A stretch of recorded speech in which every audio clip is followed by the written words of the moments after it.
lang sa'yo, isipin ko lagi yung pangarap ko. At isipin mo lagi na kaya lumayo ka sa pamilya mo para makapag-aral ka, para pag-uwi mo sa kanila, nakatulong ka na sa kanila. Mensahe ni Mylene, Russell at Nanita kay Madeline. Magbago pa kaya ang isip niya? Hello mga kababayan, isang mapagpalang araw at gabi, saang sulok man kayo ng mundo naroon, naway nasa mabuti kayong kalagayan.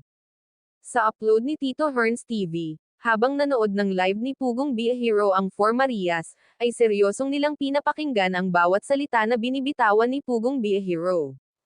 Nag-live siya sa kanyang YouTube channel, dahil sa napabalitang pag-uwi ni Madeline sa Davao, at hindi na ito babalik ng Manila ulit. Maraming nanghinayang sa desisyon ni Madeline, kinausap na ng ilang beses pinayuhan pero uuwi pa rin siya ng Davao. Ang dahilan niya na miss niya ang kanyang pamilya. Pwede naman tawagan para makita niya ang kanyang pamilya. Sa sponsor niya napakabait ni Ma'am Lea, at sa pamilya ni Ma'am Ruth. Anak kong ituring nila si Madeline, mga gusto niya binibili nila, sabi nga ni Pugong Be a Hero, spoiled si Madeline, sa kanila. At mahal na mahal siya ni Danny, ang nag-iisang anak nila Ma'am Ruth, napakalambing na bata ni Danny. Kaya si Pugong Be a Hero sobrang nanghinayang sa desisyon ni Madeline. Minsan lang may dumating na pagkakataon sa buhay, lalo na kay Maddie, na may nagpapaaral sa kanya hanggang sa makatapos siya. At tinuturuan pa siya mismo ng kanyang sponsor pag umuwi ng Pinas. Kung saan sila pumunta kasama si Maddie, sa mga lakad nila. Tapos biglang uuwi, so sad naman talaga ang balitang yan. Sina Mylene, Russell, at Nanita may payo din kay Madeline, sobrang nanghinayang sila, sana hindi daw basta-basta magdesisyon, dapat pag-isipan ng mabuti. Bilang isang panganay dapat, siya yung model, na hindi ito susuko, ganun din si Russell at Nanita. Sobra rin nanghinayang sa pag-uwi ni Madeline, dahil alam naman nila na mahirap ang buhay sa kanila, bihira lang sila makakain ng kanin, dahil wala ring income na regular, kaya wala din kita na regular. Sana mapanood ni Madeline ang mensahe nila Mylene, Russell at Nanita sa kanya. Sabi ni Russell kinakaya niya ang pagkamis sa pamilya niya.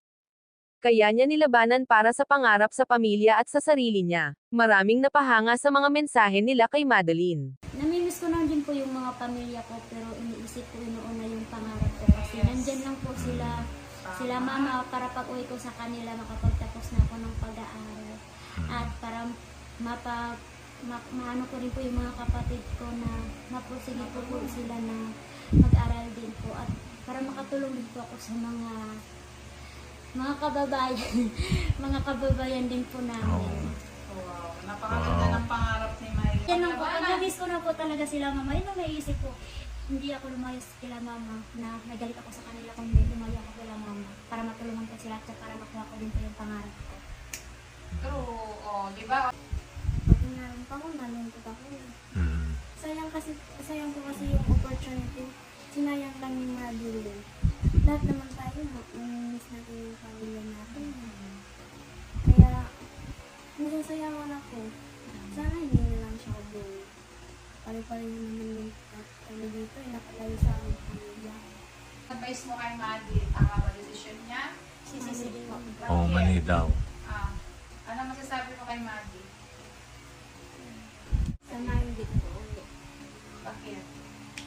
Para patapos sa aaral. Sana, patulong lang aaral para patulong ka pamilya. Tama.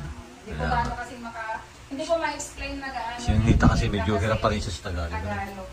Oo, ganun, nakakaintindi na, nanonood nga yun. Nood ang full video sa YouTube channel ni Tito Herns TV. Bisitahin po natin ang kanyang channel. Ganun na rin sa aking munting channel Elma's Vlog. Maraming salamat sa inyong suporta mga kababayan.